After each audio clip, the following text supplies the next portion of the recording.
ஜெய் ஸ்ரீ மாத்ரே நமக. ஜெய் குருதர், ஜெய் குரு பரசுராம். நமஸ்காரம். நான் கரூர்லேருந்து வல்சலா பணிக்கர், பிரசன்ன ஜோதிடர். இன்னைக்கு நம்ம ராகு கேது பயிற்சியோட பலன்கள் விருச்சக ராசிக்கு எப்படி இருக்குன்னு பார்க்க போறோம்.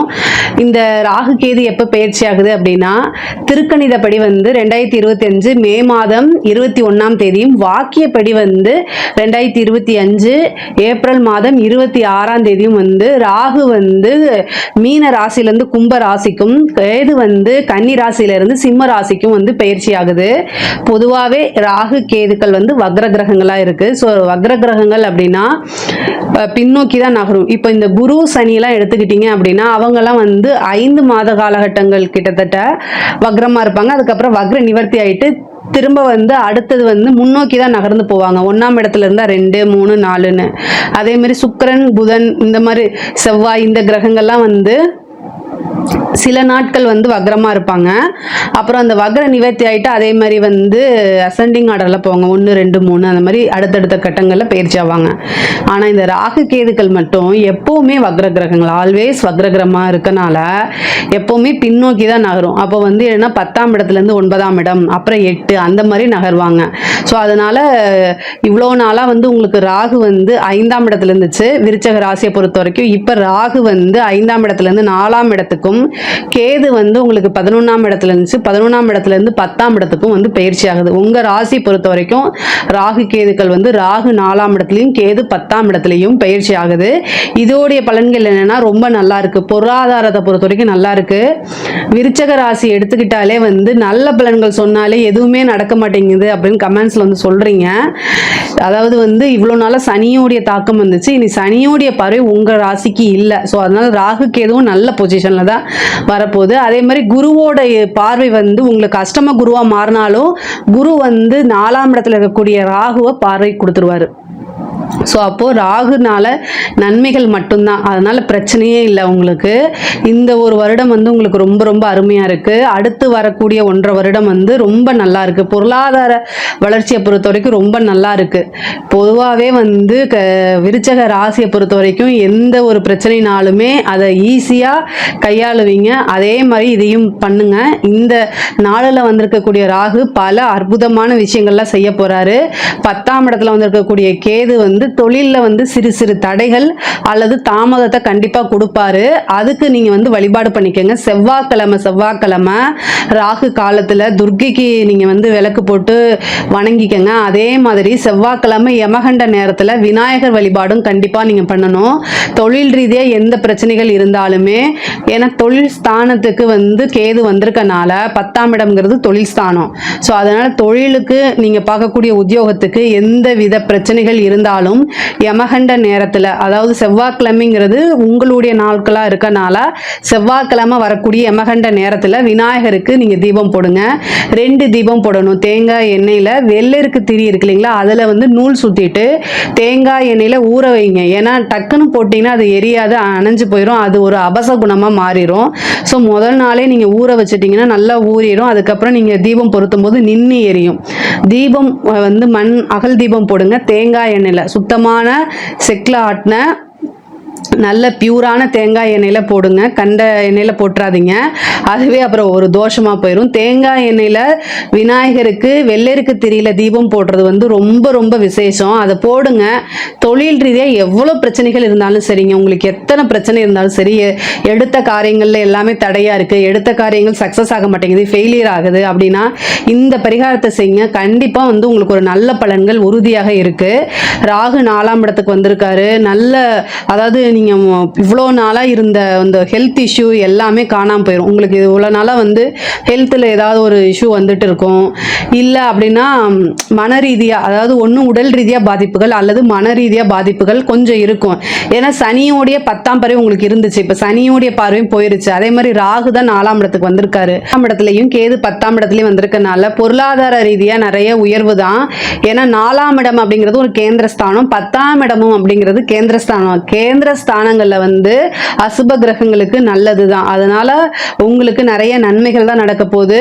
நீங்க பார்த்துட்டு இருக்கக்கூடிய உத்தியோகங்கள்லாம் வந்து நல்ல ஒரு பதவி உயர்வு, 4ஆம் இடம்ங்கிறத பதவி ஸ்தானம். அதனால பதவி உயர்வு உறுதியாக உங்களுக்கு உண்டு. முக்கியமா வந்து இந்த கவர்மெண்ட் ஜாப்காக ட்ரை பண்ணிட்டு இருக்கீங்க அப்படின்னா இந்த டைம்ல நீங்க சின்சியரா படிச்சு எழுதினீங்க அப்படின்னா உறுதியாக ஒரு அரசாங்க பதவி, கவர்மெண்ட் ஜாப் அப்படிங்கிறது உறுதி செய்யப்பட்டதுன்னு வச்சுக்கோங்களேன். இந்த ராகு காலத்துல துர்க்கைக்கு விளக்கு போடுங்க. நீங்க சின்சியரா படிச்சு எழுதுங்க. இவ்வளோ நாள எவ்வளோ தடைகள் இருந்தாலும் சரிங்க, அந்த தடை எல்லாமே போக்கிறோம். பத்தாவதுக்கு சனி வேற வந்து 10ஆம் பார்வை உங்களோட ராசியை பார்த்துட்டு இருந்துச்சு. இப்ப சனியோடைய பார்வையும் இல்லை. இந்த சனியோடைய பார்வை தான் வந்து உங்களுக்கு உடல் ரீதியாவோ அல்லது மன ரீதியாவோ நிறைய பாதிப்புகளை கொடுத்துருக்கும். ஸோ அந்த பார்வையும் இல்லை. அப்போ பியூர்லி வந்து ராகு கேதுக்கு பார்வை கிடையாது. ஆனால் வரக்கூடிய இடத்த தான் அவங்க இம்ப்ளிமெண்ட் பண்ணுவாங்க. அதாவது ராகு எந்த இடத்துல வந்தாலும் ரொம்ப பெருக்கி விடுவார் அபரிதமாக. ஸோ அதனால 4ஆம் வீட்டில் வந்திருக்கனால நீங்கள் என்ன பண்ணணும் அப்படின்னா ஒரு நல்ல எக்ஸாம் எழுதுங்க. உங்களுக்கு ஒரு நல்ல பதவி தேடி வரும். இல்லை நீங்கள் ப்ரைவேட் ஜாப்ல இருக்கிறீங்கனாலும் கூட அடுத்து திடீர்னு ஒரு பெரிய லெவலில் ப்ரொமோஷன் உங்களாலே நம்ப முடியாது ஒரு நல்ல பொசிஷனை உங்களோட ஆஃபீஸ்லேயே உங்களுக்கு கொடுத்துருவாங்க. நல்ல காசு பணமும் உங்களுக்கு நல்ல உயர்வு தான். அதே மாதிரி வண்டி வாகனங்கள் வாங்கக்கூடிய அமைப்புகள் இருக்கு. வீடு கட்டக்கூடிய அமைப்புகள் இருக்கு. நிறைய பேர் வந்து படிப்புல வந்து முன்பை விட நல்ல ஆர்வம் அப்படிங்கிறது இருக்கும். நிறைய எக்ஸாம்ஸ் எல்லாம் கிளியர் பண்ணாம இருக்கிறவங்களுக்குலாம் இந்த டைம் 4ல் ராகு வந்திருக்கு. சூப்பரா. அது முக்கியமாக வந்து இந்த யூபிஎஸ்சி எக்ஸாம்ஸில் எழுதிட்டு நிறைய இதில் ஃபஸ்ட் பண்ணியிருப்பாங்க, அடுத்ததில் போகும்போது ஃபெயிலியர் ஆகிருக்கும். அவங்க எல்லாத்துக்கும் இது சூப்பரான டைமு. ஒரு பொசிஷனில் போய் உட்காந்துருவீங்க. எக்ஸாம்ஸ் எல்லாம் கிளியர் பண்ணி ஒரு நல்ல போஸ்டிங்கே வாங்கிட்டு போகிறதுக்கு உண்டான அமைப்பு கூட இருக்குது. அதே மாதிரி இந்த நீட் எக்ஸாம்ஸ் இந்த மாதிரி இருக்குல்ல, ஈஸியாக பாஸ் பண்ணுறதுக்கு உண்டான அமைப்புகள் இருக்குது. தாராளமாக நீங்கள் எழுதலாம். கான்ஃபிடென்ட்டோடு எழுதுங்க. கண்டிப்பாக வந்து நீங்கள் நினைக்கக்கூடிய விஷயங்கள் படிப்பை பொறுத்த வரைக்கும் நல்லா இருக்குது. படிப்பை பொறுத்த வரைக்கும் ரொம்ப ரொம்ப சூப்பராக இருக்குது. அது உயர்கல்வியாக இருந்தாலும் சரி, இல்லை பேசிக் ஆரம்ப கல்வியாக இருந்தாலும் ரொம்ப ரொம்ப நல்லா இருக்குது. படிப்பை பொறுத்த வரைக்கும் A1 அப்படின்னு தான் நான் சொல்லுவேன். ஏன்னா ராகு எங்கே வந்தாலும் அவருடைய வேலை வந்து பிரம்மாண்டப்படுத்தி விடுறது. அதனால் படிப்பில் மிகப்பெரிய லெவலில் சாதிக்கிறதுக்கு உண்டானது, படிப்பு ரீதியாக வந்து வெளிநாடு போகிறது, இந்த மாதிரி அமைப்புகள் உறுதியாக உங்களுக்கு உண்டு. உறுதியாக சொல்கிற விருச்சக ராசியில் யாரெல்லாம் வந்து கவர்மெண்ட் ஜாப்க்கு நீங்கள் ட்ரை பண்ணிட்டு இருக்கீங்களோ சின்சியராக ட்ரை பண்ணுங்கள். அவங்க எல்லாத்துக்குமே நல்ல அமைப்புகள் இருக்குது. பொதுவாகவே நீங்கள் உங்கள் பாஸ் ஆகுறீங்க, நான் இந்த மாதிரி இது படிச்சுட்டு இருக்கேன் அப்படிங்கிறத வந்து ராகு வந்து ஒரு சீக்ரெட்டான கிரகம். அதனால் வெளியில் நிறைய பேத்துக்கு வந்து அதை சொல்லாதீங்க. நீங்கள் படிங்க, நல்லா படிங்க, நிறைய ட்ரை பண்ணுங்கள், எக்ஸாம்ஸ் எழுதுங்க. போஸ்டிங் கிடச்சி போஸ்டிங் போனதுக்கப்புறம் எல்லாத்துக்கிட்டையும் சொல்லுங்கள். ராகு வந்து இப்போ பாம்பு வருது அப்படின்னா சைலண்ட்டாக தான் வரும். வரதுக்கு முன்னாடி நான் வரேன்னு யானை மாதிரி மணியோ சைலம் பண்ணிக்கிட்டு வராது. திடீர்னு வரும், படம் எடுக்கும். அது மாதிரி ஒரு விஸ்வரூபம் அப்படிங்கிற மாதிரி நீங்கள் வந்து என்ன பண்ணினாலும் சரி, என்ன விஷயங்கள் என்ன காரியங்கள் செய்தாலும் யாருக்கும் சொல்லாமல் அதுக்கு சக்ஸஸ் ஆனதுக்கப்புறம் எல்லாத்துக்கிட்டையும் ஷேர் பண்ணிக்கோங்க. ஓகேங்களா? இதை நீங்கள் எப்போவுமே ஃபாலோ பண்ணிக்கோங்க. 4ஆம் இடத்துல ராகு வந்திருக்கனால. அதே மாதிரி வீடு வாங்கக்கூடிய அமைப்பு ஒரு சிலருக்குலாம் வந்து ரொம்ப ட்ரீமாக இருக்கும். அதாவது உங்களுடைய வாழ்க்கையுடைய லட்சியம் கனவு நிறைய பேத்துக்கு இந்த வீடு கட்டுறது அப்படின்னு. இப்போ 4ஆம் இடத்துக்கு ராகு வந்திருக்கனால அந்த வீடு கட்டக்கூடிய அமைப்பு, ஆல்ரெடி வந்து கட்டின வீடு பழைய வீடை வாங்கி ரெனோவேஷன் பண்ணி அதில் போகிறது, அந்த மாதிரி அமைப்புகள் இருக்குது. அதுக்கு உண்டான லோன் கிடைக்கிறதுக்கு உண்டான அமைப்புகளும் இருக்குது. ஸோ இந்த வீடு கட்டக்கூடிய அமைப்புகள்லாம் தாராளமாக இருக்குது. 10ஆம் இடத்துல வந்திருக்கக்கூடிய கேது வந்து நல்ல புகழ் செல்வாக்கு, இந்த சொசைட்டியில் நீங்கள் இருக்கக்கூடிய நிலையிலேருந்து அப்படியே அப்கிரேட் ஆகிறதுக்கு உண்டான அமைப்புகளை கொடுப்பாரு. புகழ் செல்வாக்கு, நீங்கள் தொழிலை வந்து மேன்மை அடையிறதுக்கு உண்டான வாய்ப்புகள் உறுதியாக இருக்குது. உங்களுடைய தொழிலை வந்து ஒவ்வொரு நாளும் டெவலப்மெண்ட் பண்ணுறதுக்கு என்ன விஷயங்கள்லாம் செய்யணுமோ அது எல்லாமே செய்யுங்க.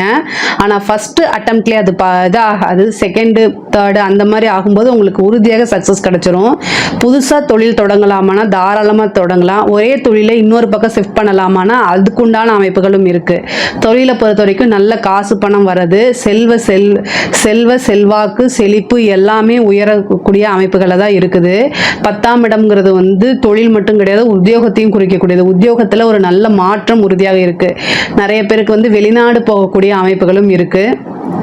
தந்தையுடைய தேக ஆரோக்கியத்தில் கவனமாக இருக்கணும். இந்த ராகு கேதுக்கள் வந்து காசு பணம் எந்த அளவுக்கு கொடுக்குதோ அதே ரீதியாக வந்து உறவுகளுடைய கண்டங்களையும் ஏற்படுத்தும். ஸோ இந்த இடத்துல 4ஆம் இடத்துல ராகு வந்திருக்கனால 4ஆம் இடம்ங்கிறது தாயார் வழி இது. ஸோ அம்மாவுக்கு உங்களுடைய அம்மாவுக்கு வந்து உடல்நிலை பாதிப்புகள் ஏற்படுறதுக்கு வாய்ப்பு இருக்குது. அதே மாதிரி தாயாருடைய உடல்நிலை மனநிலை ரெண்டுமே பார்த்துக்கங்க. 4ஆம் இடத்துக்கு எப்பெல்லாம் ராகு வருதோ அல்லது கேது வருதோ அந்த காலகட்டங்களில் வந்து தாயாருக்கு ஒரு சின்ன கண்டம் அப்படின்னு சொல்கிறதோ அல்லது ஒரு சர்ஜரி அப்படின்னு சொல்கிற விஷயங்களோ நடக்கும். அதனால அவங்களுக்கு ஏதாவது ஒரு பிரச்சனைனா உடனடியாக நீங்கள் மருத்துவரை காமிச்சு ஆலோசனை பண்ணி ட்ரீட்மெண்ட் எடுக்கிறது ரொம்ப ரொம்ப நல்லது. இதுக்கு வந்து என்னென்னா நீங்கள் தெய்வ வழிபாடு தெய்வ அனுகிரகத்தை தேடிக்கங்க. அதே மாதிரி தாயார் வழி சொத்துக்கள் வந்து உங்களுக்கு தானாக வந்து சேரும். இவ்வளோ நாளாக ஏதாவது பிரச்சனைகள் இருந்துச்சு அப்படின்னா தாயார் வழி சொத்துக்கள்லாம் தானாக வரும். அதே மாதிரி தந்தைக்கு வந்து நல்ல வருமானம், தந்தையாருடைய வருமானம் உங்களுக்கு வரதுக்குண்டான அமைப்புகளும் இருக்கு. பொருளாதார ரீதியாக நிறைய உயர்வுகள், தந்தை வழி சொத்துக்கள் இது எல்லாமே வரும். நீண்ட தூர பிரயாணம் போகிறதுக்குண்டான அமைப்புகள் இருக்கு. அதான் வெளியூர், வெளிமாநிலம், வெளிநாடு போகிறதுக்குண்டான அமைப்புகள் இருக்கு. இந்த காலகட்டங்களில் கேந்திர ஸ்தானங்களில் வந்து ராகு கேதுக்கள் வரும்போது தெய்வ வழிபாடு அதிகமாக பண்ணிக்கிறது நல்லது. அதே மாதிரி உங்களுடைய தேக ஆரோக்கியத்தில் ரொம்ப ரொம்ப கவனம் செலுத்தணும். சில பேருக்கு வந்து இந்த வயிறு சம்பந்தப்பட்ட அதே மாதிரி பிரீத்திங் சம்பந்தப்பட்டது, மூச்சு சம்பந்தப்பட்ட விஷயங்கள்லாம் வந்து கோளாறு வரத்துக்கு வாய்ப்பு இருக்கு. ஹார்ட் சம்பந்தப்பட்ட டிசீஸ், இந்த மாதிரி விஷயங்கள் ராகு கேதுக்கள் எங்க இருக்கோ அதோட காரகத்துவ விஷயங்கள்ல வந்து ரொம்ப கவனமா இருக்கிறது நல்லது. கேது வந்து சூரியனுடைய வீட்டுக்கு வந்திருக்காரு. அதனால ஹார்ட் சம்பந்தப்பட்ட விஷயங்களையும் மூச்சு சம்பந்தப்பட்ட விஷயங்களையும் ரொம்ப கவனமாக இருக்கணும். அதே மாதிரி ராகு வந்து சனியோடைய வீட்டுக்கு வந்திருக்கனால வயிறு அந்த டைஜஷன் ஆகுது இல்லையா, அது சம்பந்தப்பட்டது, கால் சம்பந்தப்பட்ட விஷயங்கள்ல கவனமாக இருங்க. பொருளாதார ரீதியாக நிறைய உயர்வுகள் இருக்கு. வழக்குகள் இருந்துச்சுன்னா வழக்குகள்ல வெற்றி கிடைக்கிறதுக்கு உண்டான அமைப்புகள் இருக்கு. பெண்களை பொறுத்த வரைக்கும் நிறைய சாதிக்க, இது வந்து இந்த ராகு கேது வந்து பெண்கள் ஸ்பெசிஃபிக்காக சொல்லணும் அப்படின்னா முன்னேறக்கூடிய காலகட்டம் தான். நீங்க மிகப்பெரிய லெவல்ல முன்னேறதுக்கு உண்டான காலகட்டமாக இது இருக்கு. 4ஆம் இடம்ங்கிறது ஆள் மனசு, நம்மளுடைய மனசு. இப்போ ராகு அங்கே வரும்போது பொருளாதாரத்துக்கு சப்போர்ட் பண்ணும், இந்த மனசுக்கெல்லாம் சப்போர்ட் பண்ணாது. அப்போ வந்து உங்க மனசை உடைக்கிறதுக்குன்னு இப்போ குருவோடைய பார்வையும் கிடையாது. அஷ்டமத்தில் குரு போயிருச்சுன்னு வச்சுக்கோங்க, அப்போ வந்து உங்களுக்கு சப்போர்ட் பண்ணுறதுக்கு யாரும் இருக்க மாட்டாங்க. ஆனால் பொதுவாகவே 12 ராசிகள்லேயே விருச்சக ராசி தான் ரொம்ப ஸ்ட்ராங்கான பர்சன் நான் சொல்லுவேன். ஏன்னா அது கால புருஷனுக்கே 8ஆவதா வர்றது. ஸோ அதனால உங்க மனசை உடைக்கிறதுக்குன்னு யாராவது வருவாங்க. அவங்களுக்கு இடம் கொடுக்காம நீங்க தூரமா அவங்க கிட்ட இருந்து தூரமா தள்ளி வந்து ரொம்ப ஸ்ட்ராங்கா முன்னேறி போய்கிட்டே இருங்க. அதை தான் நான் சொல்லுவேன். பொதுவாகவே விருச்சக ராசிக்கு நிறைய திறமைகள் இருக்கு. செயல் திறமைகள் முன்பை விட நல்லா இருக்கும். இந்த காலகட்டம் நீங்க முன்னேறதுக்கு உண்டான காலகட்டமா இருக்கு. ஆல்வேஸ் வந்து நீங்க நல்ல வேலை பார்ப்பீங்க. உங்களுக்கு இயல்பாவே இயற்கையாவே திறமைகள் அதிகமாக இருக்கனால உங்களை சுத்தி எப்பவுமே வந்து ஜெலஸ் உள்ள பீப்புள், அதாவது உங்களுடைய நண்பர்களே உங்களுக்கு எதிரியா இருப்பாங்க. ஆனா பாவம் அது உங்களுக்கு தெரியாது. ஸோ அதனால இந்த காலகட்டத்தில் நீங்க ரொம்ப ரொம்ப கவனமாக இருக்கணும். யார்கிட்டனா உங்க நண்பர்கள் கிட்ட தான். எதிரிகளை ஈஸியாக ஹேண்டில் பண்ணிடுவீங்க. ஏன்னா அவங்க உங்களுக்கு எதிரின்னு தெரியும். ஆனா நண்பர்களே உங்களுக்கு எதிரியா இருக்கும்போது அதை உங்களால கண்டுபிடிக்க முடியாது. ஏன்னா 6ஆம் அதிபதி உங்களுக்கு லக்னாதிபதி, அதாவது ராசியாதிபதி உங்களுக்கு செவ்வாய், எதிரி ஸ்தானத்துக்குடையவரும் செவ்வாயே வராரு. அதனால உங்களுக்கு மேக்சிமம் நண்பர்கள் தான் வந்து எதிரிகளா இருப்பாங்க. கூட இருந்துகிட்டே உங்களை பத்தி தப்பா பேசுறது, இதனால மனசு உடைஞ்சு போறது, இந்த மாதிரி விஷயங்கள் அதிகமா இந்த காலகட்டத்தில் நடக்கும். இது எப்பவுமே இருக்கிறதானே நினைச்சீங்கன்னா ஈஸியா உங்களால கடந்து போயிட முடியும். ஆனா ரொம்ப கவனமாக இருங்க. மனசு வந்து ரொம்ப முக்கியம். நம்ம ஒவ்வொரு விஷயங்களும் முன்னேறணும் அப்படின்னா மைண்ட் ரொம்ப ஸ்ட்ராங்கா இருக்கணும். ஸோ இந்த விஷயங்கள் எல்லாம் கவனமாக இருங்க. பொதுவாகவே ராகு கேது வந்து பொருளாதார நிலையும் உங்களுடைய உத்தியோகம் தொழிலையும் நல்லா வளர்த்தி விடக்கூடிய ஸ்தானங்கள் அதாவது வந்திருக்கு. அதிகமாக டிராவல் பண்றது, இந்த மாதிரி விஷயங்களை கவனமா இருங்க. 4ஆம் இடத்துல ராகு வந்திருக்கனால வண்டி வாகனங்களை போகும்போது ரொம்ப கவனமாக இருக்கணும். நீங்க நல்லபடியா போனா கூட ஆப்போசிட்ல இருக்கிறவங்க அப்படி இருக்க மாட்டாங்க. ஸோ அதனால நீங்க தான் எப்பவுமே அலர்ட்டா இருக்கணும். நீங்க எமர்ஜென்சி அப்படின்னா ஒரு பிசினஸ் விஷயமாவோ அல்லது உத்தியோக விஷயமாவோ வெளியூர் போற மாதிரி இருக்கு, அர்ஜென்ட்டா இருக்கு அப்படின்னா ஒரு ஆக்டிங் டிரைவரை நீங்கள் போட்டுக்கோங்க. அது உங்களுக்கு ரொம்ப நல்லது. முக்கியமாக நைட் டைமில். அப்போ வந்து என்னென்னா ராகு வந்து நைட் டைமை குறிக்கிறது தான், இருட்டை குறிக்கக்கூடிய ஒரு கிரகம். ஸோ நீங்கள் நைட் டைம் ட்ராவல் பண்ணும்போது ரொம்ப ரொம்ப ஜாக்கிரதையாக இருக்கணும். 4ஆம் இடம்ங்கிறது பயணம், வண்டி வாகனத்தை குறிக்கக்கூடியது. ஸோ இதில் ராகு வந்திருக்கனால ரொம்ப ரொம்ப வண்டி வாகனங்களில் போகும்போது பயணம் பண்ணும்போது ரொம்ப கவனமாக இருக்கணும். எல்லா விஷயங்களையுமே கவனமாக இருந்துட்டா மிகப்பெரிய லெவலில் நீங்கள் உயர்வு உங்களுடைய வளர்ச்சிங்கிறது உறுதி செய்யப்பட்டது. இதில் ஏதாவது சந்தேகங்கள் இருக்குது அப்படின்னா கமெண்ட்ஸில் நீங்கள் கேளுங்க. கண்டிப்பாக நான் ஆன்சர் பண்ணுறேன். நம்மளுடைய சேனலை லைக் பண்ணுங்கள், ஷேர் பண்ணுங்கள், சப்ஸ்கிரைப் பண்ணுங்கள். நன்றி, வணக்கம்.